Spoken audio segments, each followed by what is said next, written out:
Welcome back, everybody, to the Meeple Marathon. Today we're going to be doing an unboxing of an older game, but one that I have kind of had my eye on for quite some time. This is Albion's Legacy by Lynn Vander and Jasco Games. This is a cooperative game based on Arthurian Legend, and that alone is why I have been interested in the game. Arthurian Legend is something that I really like to get into, and it's kind of funny. I don't know if Thomas Gofton, he and I would get along swimmingly if we ever met in person, but the three games that he has created in this line are Sherwood's Legacy and then Neverland's Legacy, so Robin Hood and Peter Pan on top of King Arthur.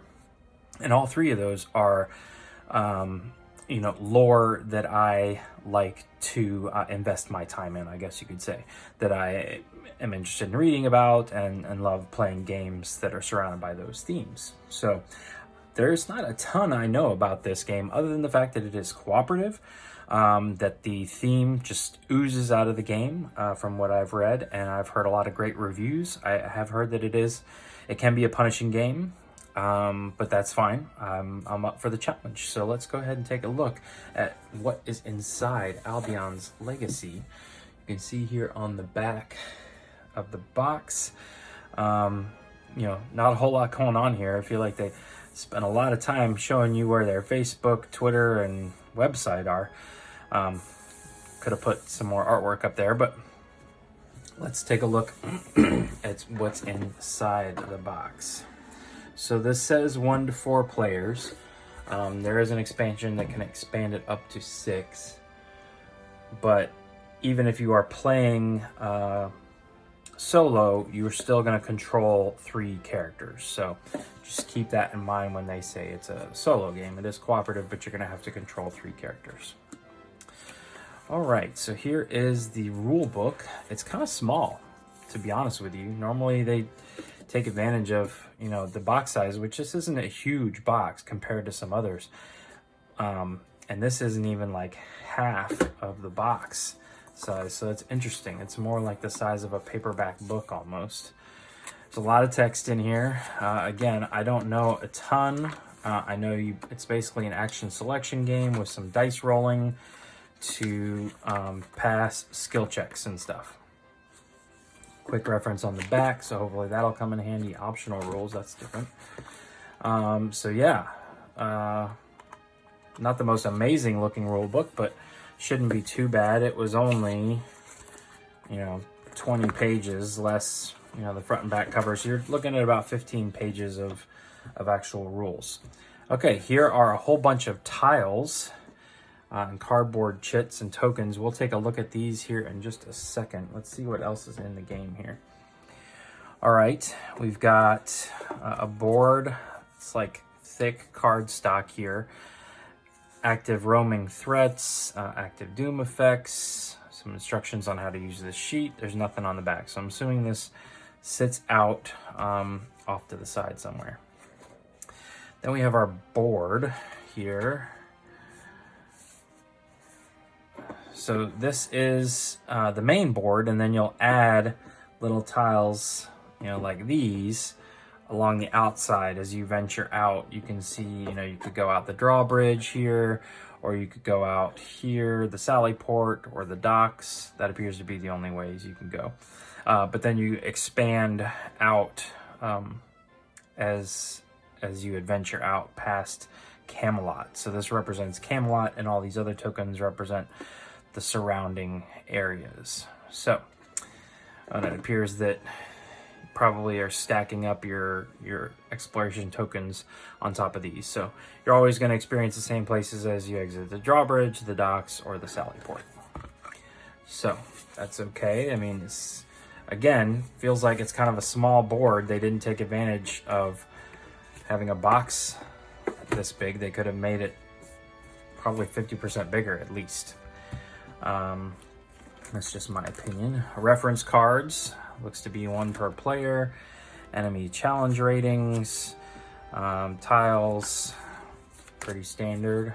Okay. All right. Now,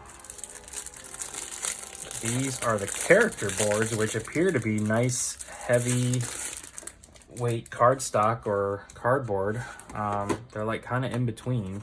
I guess they're probably the same stuff as what is that other board was made of. So these are the characters that you can be in the game. So there's some really nice artwork on the back, and then you can see on the front here,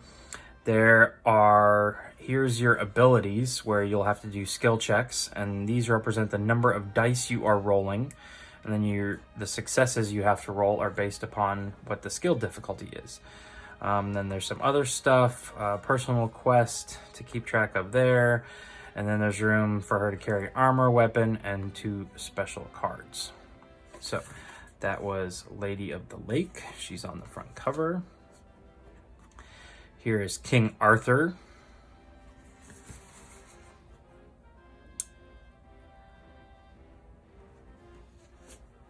Okay, it's pretty straightforward. Sir Gawain.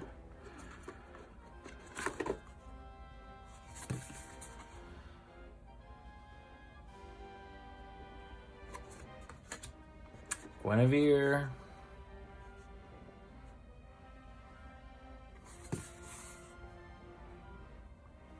These guys are pretty straightforward. Mordred. I always thought he was a bad guy. See, he's got like 6 courage,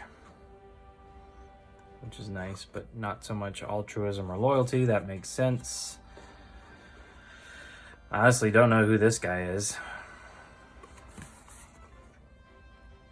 He's pretty even all the way across. Lancelot. You can see Lancelot's got 6 prowess, so he's really good at fighting, hand-to-hand combat. Another person who I don't recognize.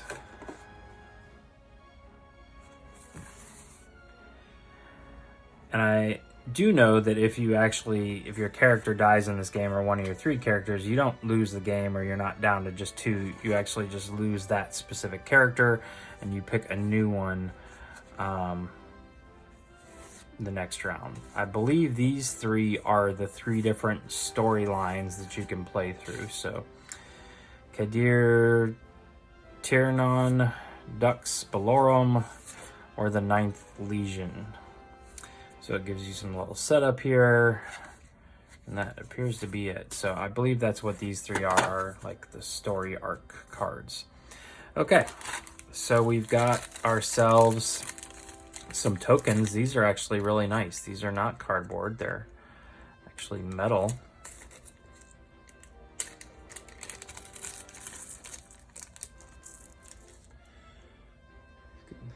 See that? They are 2-sided, like the hilt of a sword with some wings on it. Those are nice. Nice little touch there. Okay, we've got some standees. Here are the dice. And so you've got 1 traditional 6-sided die, I guess to count pips and things, and then you have all these other dice. Up to 6, where each side represents one of the skills. So like Lancelot can roll 6 dice, and when he's doing that skill, he's looking for this face. There's also a wild side because there's only 5 skills. So this is the wild side. It actually counts as 2 hits or 2 successes. So these are pretty standard dice. Not a huge fan of the color, but I guess it matches the theme.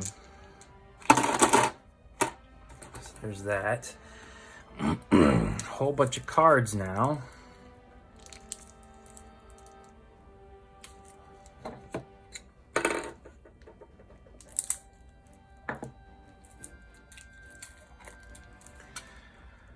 All right, let's see what we got here. General threat. Encounters.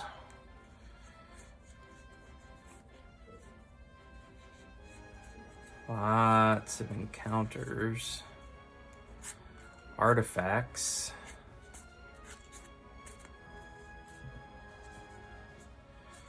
Artifacts.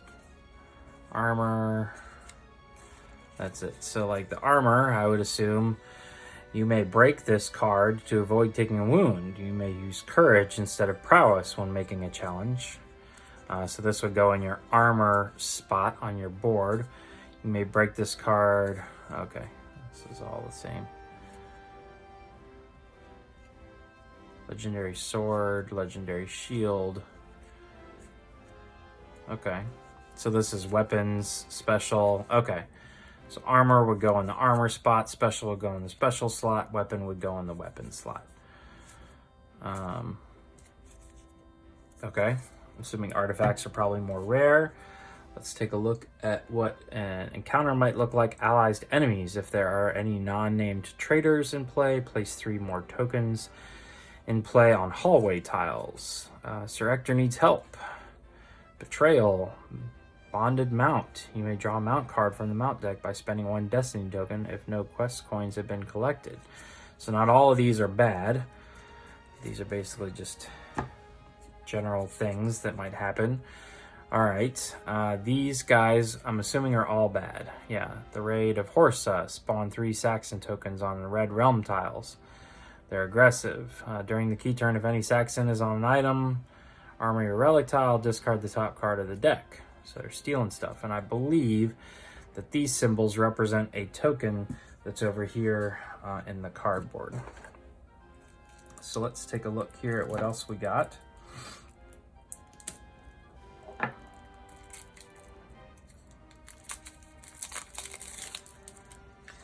We've got some starting tokens, Warhammer. Okay, starting cards. Makes sense. Severe threat. Okay. Let's see, severe threat looks like, okay, somebody with a name. So this guy's actually 2 different things. Heloas the Sorceress, Unholy Sentry. So these are obviously the more challenging enemies. Starting cards. Relics. I don't know what relics are between an artifact and a relic. I don't know what the difference is, but they look to be pretty similar.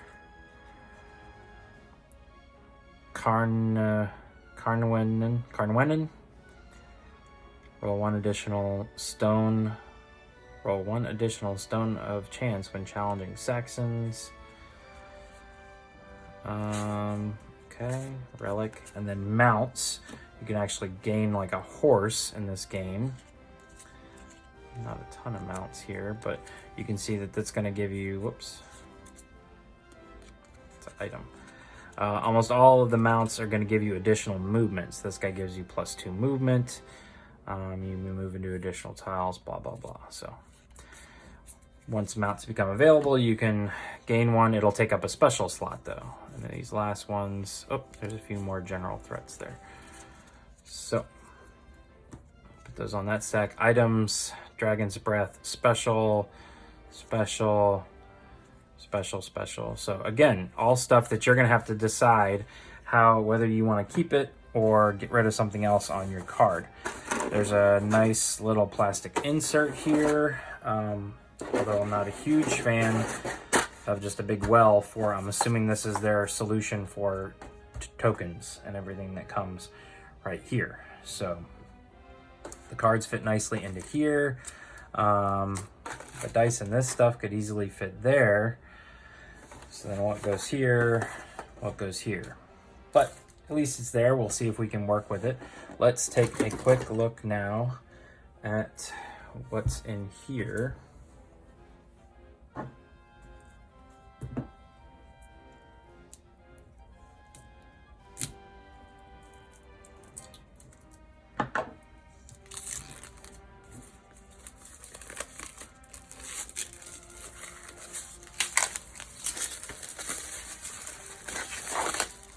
Okay.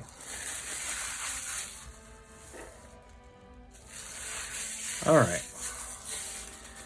So I believe these tokens are used to cover up your personal quests or maybe take them away. And then everybody's got a standee. So there's Lady of the Lake, there's Mordred.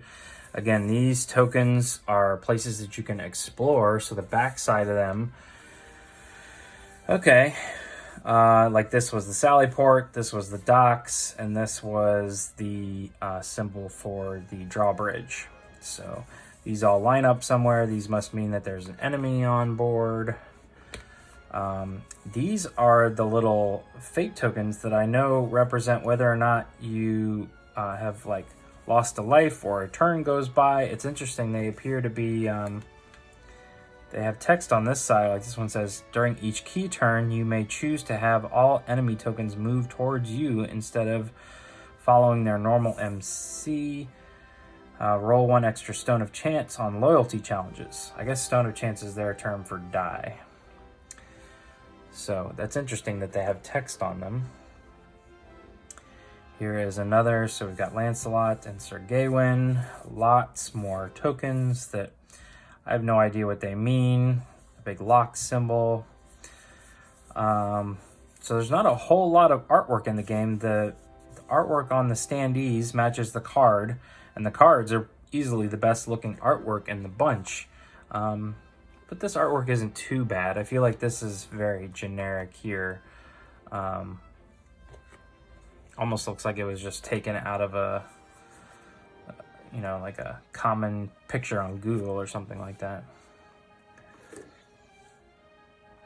All right, 2 more characters. Here the mounts are locked. More areas. These appear to all be the same. More tokens. Big nasty boss. Here we're starting to get some names. Osla, Bertilac, Unholy, Palag, St. George. Road, road, road. Road, road, road, road, road, road, road. Idwig, old one. So now these guys are all, these are all the named bad guys. The Black Knight. These appear to just be regular tokens that are Linvander, Albion's Legacy. So maybe they're just filling it out. Maybe you can create your own, who knows. But that's pretty much it. That's everything that's in the box. So let me know what your thoughts are just based on the unboxing. Obviously, I'm going to take some time now to look over the rule book and try and figure out how to play this game. Figure out also how we're going to store it in that box, whether or not we're going to use the included storage tray or not. And we'll be back with another video featuring Albion's Legacy. Definitely the storage solution, more than likely a playthrough. And you guys can give me your opinion from there. But I'd love to hear what your thoughts are on this game. It is an older game. It's from 2015, but it can still be found on like eBay and Amazon, things like that, for relatively inexpensive. I think I got this copy for $15 and it, you know, used to retail for like $30, $45. So if Arthurian Legend is something you're interested in, this may be something you want to check out. I'll be sure to give you my opinions after I've actually been able to play the game. So if you enjoyed this video, please consider giving it a thumbs up. And if you'd like to see more videos like this, please consider subscribing to the channel. Once again, thanks for watching. Have a great day.